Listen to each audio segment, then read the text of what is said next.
Bueno, nos encontramos nuevamente en esta ocasión para hablar de la intervención kinésica en cirugía abdominal.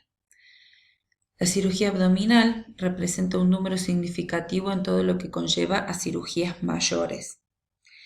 Presentan un grado variable de complejidad porque por un lado tenemos la dificultad de la técnica quirúrgica en sí, que va a elegir el cirujano, y por otro lado las vías de acceso que puedan establecerse a nivel abdominal. Tenemos dos tipos, que es la laparotomía y la laparoscopía. La laparotomía consiste en abrir el abdomen, por eso decimos laparotomías abiertas, que pueden ser verticales, que son las transrectales, paramedianas y medianas, las oblicuas, que son subcostales, ya sea uni o bilaterales, y las transversas. Existe otro tipo de abordaje que es la laparoscopía, que se hace con un instrumento específico, que es una técnica quirúrgica muy frecuente que en la actualidad, digamos, ha tomado un auge significativo porque permite tanto la visión y la intervención, o sea, realizar la intervención quirúrgica dentro de la cavidad abdominal o de la cavidad pélvica con la ayuda de una lente óptica y poder realizar distintos tipos de técnicas quirúrgicas. Lo que implica este tipo de cirugía es que tiene una recuperación muchísimo mayor y menos complicaciones. No siempre se puede acceder a este tipo de cirugía, dependiendo del cuadro con el que se enfrenta el cirujano, elige una u otra técnica. Para dividirlas, básicamente a grandes rasgos tenemos la cirugía abdominal alta-baja y dentro de esta vamos a incluir la cirugía de cavidad pélvica a los fines de rehabilitación que nosotros queremos tratar en este apartado. Las altas son las cirugías de hígado, de vías biliares, de esófago, de estómago y de vaso, o sea, gástrica y esplénica. Y las bajas van a ser las cirugías de intestino, ¿sí?, delgado, del colon, riñón y uréteres. Y de cavidad pélvica van a incluir todos los órganos pélvicos, que hablamos de la parte baja de los uréteres, ¿sí?, la vejiga y en la mujer todos los órganos ginecológicos. La cirugía abdominal tiene sus consecuencias, ya sea una cirugía alta o baja.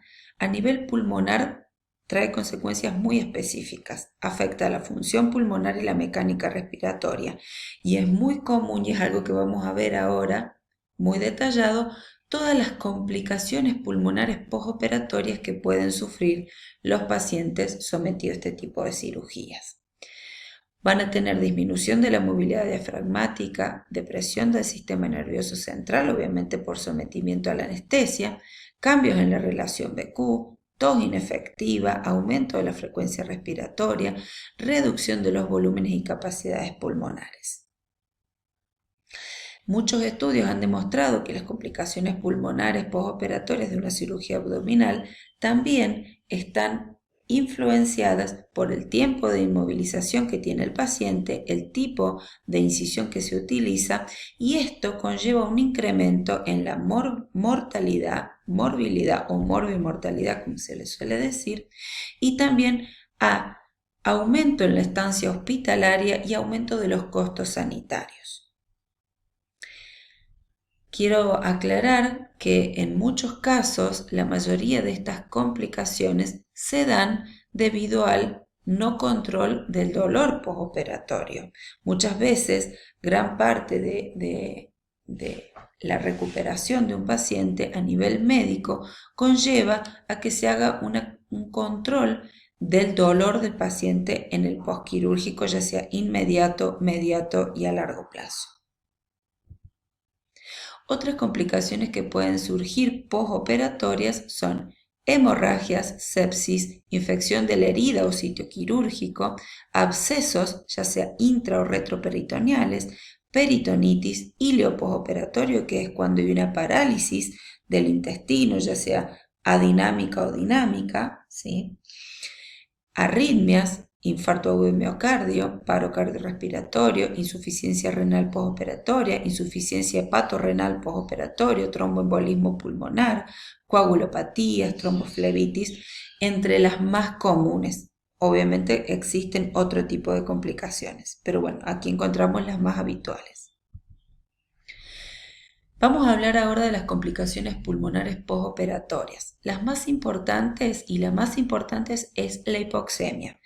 Hay distintas causas, ya sea por hipoventilación o por trastornos de la difusión, por desequilibrio BQ o por incremento del YUM. También nos vamos a encontrar con neumonía o neumonía intrahospitalaria, o como la conocemos ahora, neumonía nosocomial, la formación de atelectasias, la complicación más grave, que es el síndrome de distrés respiratorio agudo, el neumotórax, otra complicación grave, tromboembolismo pulmonar, la insuficiencia respiratoria, el derrame pleural, que es muy habitual en las cirugías abdominales, es sumamente habitual ver el derrame pleural, incluso hasta muy leve, en las bases pulmonares por una cirugía abdominal. La neumonitis es otra de las complicaciones. De acuerdo al paciente que tengo, voy a tener 3 tipos de grupos de riesgo en estos pacientes que van a ser los más propicios a padecer complicaciones pulmonares postoperatorias. Esto surge a partir de muchos estudios realizados a lo largo de los años y tenemos un grupo de pacientes elevado, otro intermedio y otro de bajo riesgo. Pero bueno, tiene que ver con qué paciente tengo y tiene que ver con qué cirugía va a enfrentar el paciente, por supuesto. Si yo voy a hablar de los factores propios del paciente, voy a hablar de la edad del paciente, por supuesto que a mayor edad más elevado va a ser el riesgo del paciente. Si es un paciente tabaquista, por supuesto.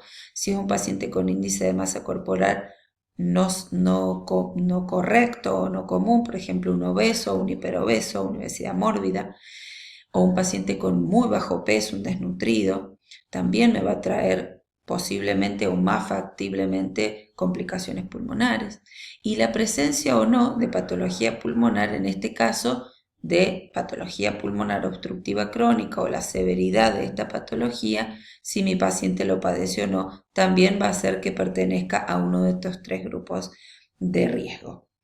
En cuanto a los factores de riesgo por parte de la intervención quirúrgica en sí, vamos a tener la duración prevista de la cirugía, el tipo de cirugía que tiene relación directa con la duración de la anestesia y el tipo de incisión. Es sumamente importante todos estos factores porque también pueden complicar a un paciente que no tenga tantos factores de riesgo, pero si la intervención se extiende, si el paciente hace una reacción en la anestesia, si la cirugía sufre una complicación intraoperatoria y hay que extender la cirugía o extender el tipo de incisión, eso también me va a predisponer a mi paciente a tener complicaciones pulmonares postoperatorias.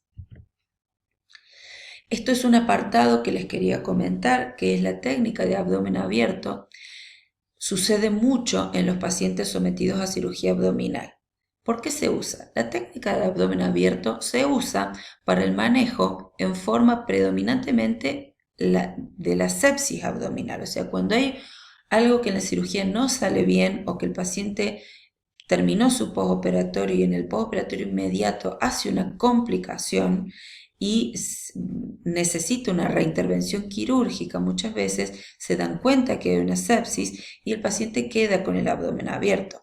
También a veces se hace en primera instancia, por ejemplo, cuando hay una cirugía de control de daños, por ejemplo, en el caso de un paciente con traumatismo abdominal y tiene varios traumas en sus órganos huecos o en el hígado, entonces en la primera intervención quirúrgica resuelven un montón de cuestiones, qué sé yo, una laceración hepática, un desgarro en el intestino, pero el cirujano no quiere cerrar ese abdomen en una primera cirugía porque sabe que ese paciente va a evolucionar de una manera que puede evolucionar de una manera tórpida, entonces prefiere dejar el abdomen abierto para ver cómo evolucionan las primeras intervenciones quirúrgicas que realizó en los órganos.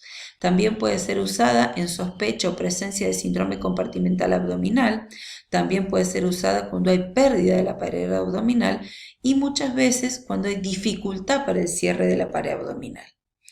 Existen muchas técnicas para la protección del contenido abdominal que implican un cierre temporal de la pared abdominal. Está la bolsa de Bogotá, vacuum pack o cierre al vacío, cierre solo de la piel, towel clip, bolsa de propileno y piel, parche de Whitman y uso de material protésico muy variado en su material, en su utilidad. Y muchas veces todas estas técnicas que les acabo de nombrar son modificadas y además son usadas en combinación unas con otras, dependiendo del tipo de paciente que tenga. Por ejemplo, ahora les voy a mostrar, esta paciente tiene una técnica abdominal abierta que se utiliza con una técnica que se llama técnica de bolsa de Bogotá modificada, en la que al realizar esta técnica, la paciente pudo tener una incidencia muy temprana de la movilización de los kinesiólogos, o sea, pudo empezar con movilización temprana rápidamente en su internación intensiva y además no requirió vendaje abdominal como requieren otras técnicas de abdomen abierto. Entonces, la paciente tiene una recuperación mucho más rápida. Ustedes se preguntarán, ¿cómo cierra esa cicatriz abierta? La cicatriz abierta cierra por cicatrización por segunda, como se le llama. Estos abdómenes abiertos no se los puede volver a suturar en la mayoría de los casos porque, digamos, por distintos tipos de complicaciones que han tenido el paciente, no puede soportar, digamos, el cierre, entonces hay que dejar el abdomen abierto y esperar que cierre por segunda, o sea que se aproximen los extremos de las distintas, de la piel, de los músculos y demás, y cierre por segunda. Por supuesto que esto lo convierte en un proceso muchísimo más largo y en el cual nosotros tenemos mucha injerencia también. En los protocolos de tratamiento vamos a hablar de una fase preoperatoria como en todas las cirugías que les he nombrado en estas últimas clases, y lo más importante es el empoderamiento del paciente a través de su educación, de su información, de su enseñanza. Una de las cosas más importantes que le voy a enseñar al paciente previo a una cirugía abdominal es la respiración, es la rehabilitación de la respiración. Voy a hacer la reeducación del patrón respiratorio, voy a enseñarle varios ejercicios respiratorios para que el paciente pueda, digamos, ya conocerlos y luego usarlos en el postquirúrgico. En la fase postoperatoria debo tener un paciente con estabilidad hemodinámica y también debo tener la indicación médica para comenzar el tratamiento de rehabilitación respiratoria y también para la movilización precoz, por supuesto. Vamos a hacer algo, digamos, muy global, pero que surge de distintos artículos científicos, en donde dice que los pacientes con bajo riesgo de poseer complicaciones pulmonares postoperatorias, el protocolo de rehabilitación respiratoria se basa en la fisioterapia respiratoria multimodal y haciendo hincapié en los ejercicios de expansión torácica o expansión torácica. En aquellos pacientes que tienen un riesgo intermedio, la rehabilitación respiratoria va a ser la fisioterapia respiratoria multimodal y la aerosolterapia, ¿sí? Para poder, digamos, tener bien la apertura de todo el árbol bronquial. Y vamos a implementar en estos dos grupos la movilización temprana con todo lo que el paciente me pueda otorgar desde su colaboración. En los pacientes de riesgo elevado, yo voy a sumarle a la fisioterapia multimodal y a la aerosolterapia, posiblemente, y lo necesite muchísimo también, las aplicaciones de ventilación no invasiva con todas las interfaces que ustedes ya conocen, la que el paciente mejor le quede y la que más necesite. A esto de ventilación mecánica no invasiva le podemos sumar las terapias de alto flujo, ¿sí? Ya sea la cánula de alto flujo, ¿sí? También se puede hacer con otras interfaces del alto flujo. Esta también es una terapia muy usada últimamente en la recuperación de las complicaciones pulmonares postoperatorias en pacientes con cirugía abdominal. Y en estos pacientes la instauración de la movilización temprana también se va a hacer muy gradualmente. Tengo un montón de herramientas, ustedes las conocen a todas. Para desobstruir a nivel bronquial, tengo las micronebulizaciones para hacer nebulizaciones con distintos tipos de broncodilatadores, la tos provocada o espontánea, la aspiración de secreciones, el drenaje postural. El drenaje postural va a estar modificado. ¿Por qué? Porque si yo tengo una paciente con abdomen abierto, seguramente voy a requerir de cubitos laterales semilaterales. No puedo en un abdomen abierto decubitarlo lateralmente al paciente en un estadio completamente inicial.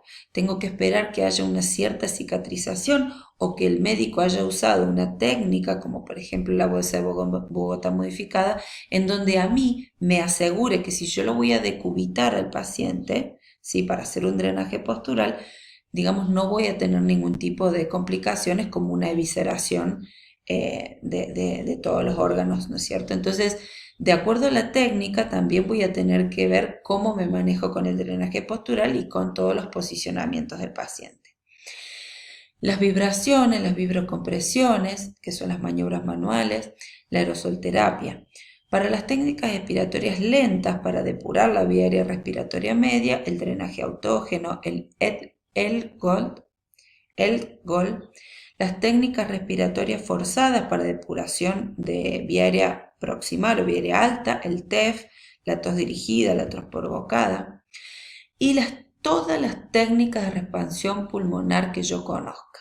Voy a usar todos los patrones musculares respiratorios que yo pueda utilizar en estos pacientes y los que el paciente me pueda colaborar y los pueda hacer, ya sea ventilación a nivel de capacidad inspiratoria media o capacidad inspiratoria máxima, patrón muscular respiratorio de inspiración fraccionada o de suspiro inspiratorio o de expiración abreviada o a nivel de capacidad residual funcional o a nivel de volumen residual. También el inspirómetro de incentivo, la BNI, como lo dijimos, ya sea con el programa de BNI, con CPAP, con el programa CPAP o con el programa soporte, con distintas interfaces, ya sea una máscara oronasal, total face, o sea, una máscara facial, un casco helmet, una cánula, una máscara nasal, una máscara bucal o, por ejemplo, la cánula de alto flujo también. Y a todo esto le voy a sumar la movilización temprana de mi paciente desde, ustedes ya conocen este tipo de protocolo, desde lo pasivo, activo asistido, activo resistido, en supino, en sedestación, en los decúbitos, saliendo de la cama, sentándome en una silla. Y junto con todo esto voy a tratar de mediar con la terapia física, ya sea pasiva o activa también, porque puedo partir desde la manipulación ortopédica, desde la estimulación de la electroestimulación, puedo partir de maniobras de liberación miofacial, puedo partir con utilización de ultrasonido, aplicación en frío-calor, ejercicios terapéuticos con o sin equipamiento, siempre basándome, porque estoy pensando en una terapia física, en la reeducación de las actividades de la vida diaria para devolverlo al paciente a una vida lo más cercana a lo que él llevaba antes de la cirugía abdominal y que pueda, digamos, tener el alta hospitalaria lo más rehabilitado posible, lo más independiente posible.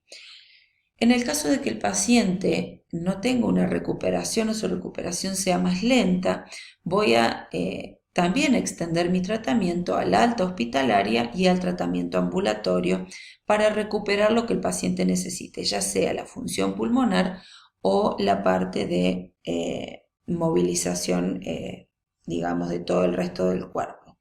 Y en combinación ambas técnicas también para devolverle la mejor reeducación posible al paciente que sale de una cirugía tan complicada como una cirugía abdominal.